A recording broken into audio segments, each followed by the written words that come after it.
Antares est le premier détecteur sous-marin à neutrinos mis en fonctionnement. Il a été complété en 2008 avec au départ pour ambition d'être un prototype pour démontrer la possibilité d'instrumenter les abysses pour détecter des neutrinos d'origine cosmique. Ces neutrinos d'origine cosmique sont censés apporter des informations complémentaires sur les phénomènes cataclysmiques dans l'univers, là où les photons, qui sont les messagers plus traditionnels, interagissent et donc nous fournissent pas des informations sur des événements qui se produisent à grande distance, par exemple. Donc Antares a été plus qu'un prototype en réalité, en prenant des données pendant environ une quinzaine d'années. Il est allé au-delà de ce qu'on espérait au départ, en fournissant des résultats intéressants et des indications de signal.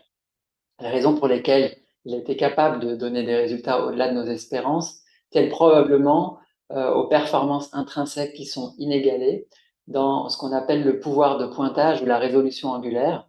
Et ça tient au fait que la lumière diffuse très peu dans l'eau de mer et nous permet donc d'essayer de localiser la source des événements qui sont détectés. Alors, un des résultats principaux d'Antares qu'on peut citer, c'est justement le fait d'avoir vu un excès d'événements dans la direction du centre de notre galaxie, du plan de la galaxie. Et ce qui est intéressant, c'est que compte tenu de la localisation d'Antares, donc à une latitude tempérée, on peut prendre avantage de la rotation de la Terre sur elle-même pour regarder le centre de galaxie à certains moments. Et à d'autres moments de la journée, on va en fait mesurer le bruit de fond avec la même acceptance locale que lorsqu'on cherche du signal. Et donc, ça nous permet d'avoir une bonne contrainte sur le bruit de fond et regarder le signal dans la fenêtre en temps qui correspond à la visée du centre galactique. Et donc, on a vu effectivement un léger excès qui n'est pas à la hauteur statistique qui est attendue pour pouvoir proclamer une découverte dans notre domaine scientifique où on se met des contraintes très fortes, mais néanmoins un petit excès qui nous permet de dire qu'il est intéressant de suivre ce signal et qui confirme les résultats apportés par d'autres types de télescopes.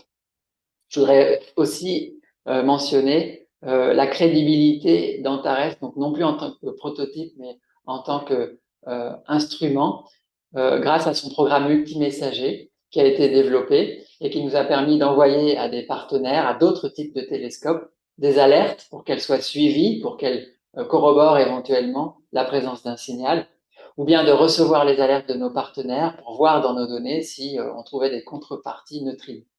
Ça n'a pas donné de résultats spectaculaires, mais ça montre la crédibilité acquise par Antares au fil du temps. Puis je voudrais également vous citer les résultats qu'on a pu obtenir sur la recherche de matière noire, notamment dans la direction du centre galactique. Là encore, pas de signal observé, mais des limites qui sont parmi les meilleures mondiales. Enfin, peut-être terminer par l'idée que Antares a vu les oscillations de neutrinos, donc des neutrinos qui n'étaient pas d'origine cosmique, mais atmosphériques cette fois-ci. Et si c'était pas un résultat spectaculaire parce que les oscillations ont été étudiées par d'autres, le fait de les avoir vues a donné confiance dans le fait de pouvoir instrumenter les abysses pour étudier les oscillations. Et ça, c'est un des enjeux de son successeur, KM3net Orca, qui est également mentionné ici. Et puis je terminerai par dire également que Antares a été en fait plus qu'un télescope à neutrinos, mais en fait un observatoire pluridisciplinaire qui a permis d'étudier le cosmos, mais aussi d'étudier l'environnement du détecteur et donc les abysses. Et donc un observatoire multidisciplinaire, comme le sera également KM3net, son successeur.